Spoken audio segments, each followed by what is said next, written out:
There are hammers and nails in this world. Everyone always says they want to be a hammer. Let's be honest, not everyone can be.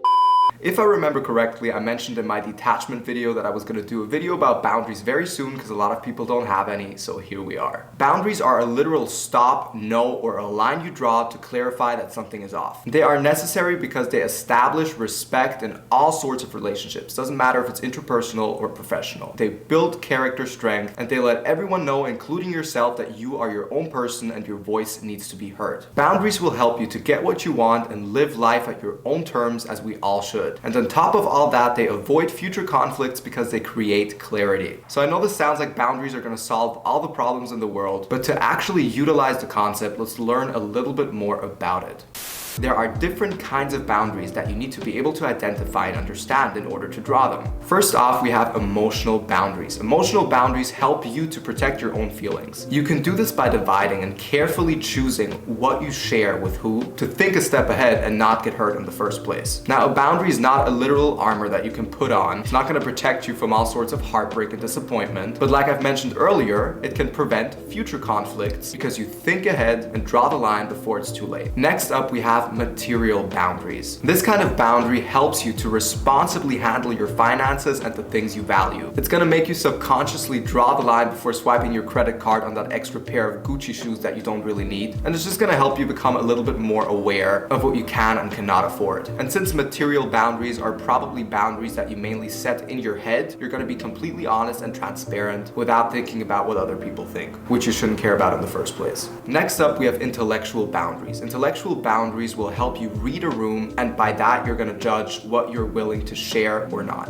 A lot of people tend to feel uncomfortable when certain topics are brought up, let's say on a dinner table. This could be religion, this could be politics. This is where you personally draw the line and you choose not to participate in the conversation or leave the room in the first place. Moving on, we have physical boundaries. Recognize when your body is literally telling you to stop. Do not eat that extra hamburger. Do not do that extra rep with the additional weight because it's going to snap your elbow in two. And that goes hand in hand with sexual boundaries. Say yes and no, depending on what makes you feel good and what doesn't make you feel good. Don't be afraid to say no. That's literally what setting a boundary is. And last but not least, we have relationship boundaries. And this kind of boundary is all about how you let people treat you. I think up until now, I've already mentioned a couple of times how important it is to say no when you don't want something. And be aware that a no doesn't need a justification. If you don't want something, a no is enough. You don't need to explain and wait for the other person's judgment to determine whether or not your no is good enough. If you don't want something, no is all you need to say. And the right people will understand and respect that. And if they don't, then they will walk right out and the trash took out itself. And on the positive side, people might not like that you disagree and bluntly say no, but they are likely to respect that you stand up for yourself and aren't afraid to voice your opinion. And that all again leads back to the image you create of yourself and the character strength that you build. Set clear consequences if someone does not respect your boundaries. Cut them off. This is actually the perfect transition to personal boundaries. I think everyone sets boundaries for themselves all the time. That's how we make decisions. A great example of setting personal boundaries for myself in my life is that I do not let myself be peer pressured into doing cigarettes, drugs, alcohol, or any of that stuff. I refuse to give in to temporary pleasures that I know will harm me in the long run. That is a non-negotiable boundary for me. A boundary that I will never ever break. It doesn't matter what state I'm in. It doesn't matter my situation. I stick to the boundary I've created for myself. Personal boundaries create self-discipline, and self-discipline will help you build a healthy and organized life. That will also quickly lead you to self-awareness, the realization of your own worth, and it's going to create self-respect. It's going to help you realize I am better than this. I have a voice. My voice is strong enough to draw that line and prevent me from engaging in that sort of activity.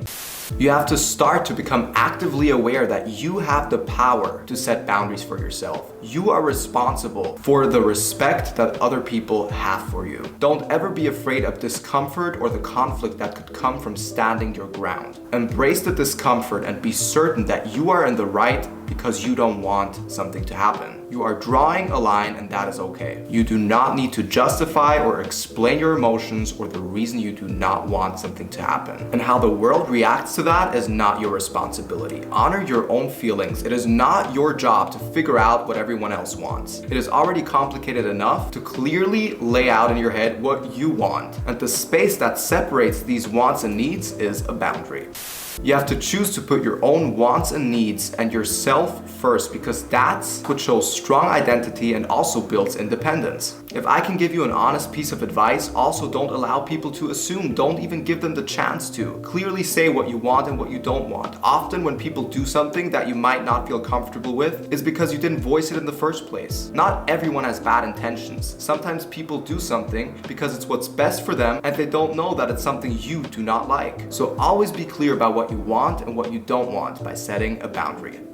To sum it all up, with that being said, boundaries are a reflection of your identity and self-respect. If you don't have them, if you don't set them, you better start, because that shows you're a people pleaser. There are hammers and nails in this world. Everyone always says they want to be a hammer. Let's be honest, not everyone can be, but everyone can surely try. And in our own world, in our own space, that's going to be good enough. So stand up for yourself, be true to yourself, believe in yourself, don't be afraid to voice what you want and what you don't want, and also don't take everything too serious. If you guys made it this far, thank you so much for watching. I hope you enjoyed this video. I hope some good came from it. I hope it wasn't too harsh. Definitely let me know your thoughts in the comments. Give me some advice of your own. Let me know about a couple of similar topics that you want me to cover. I'm happy to look into it. Thank you so much and take care.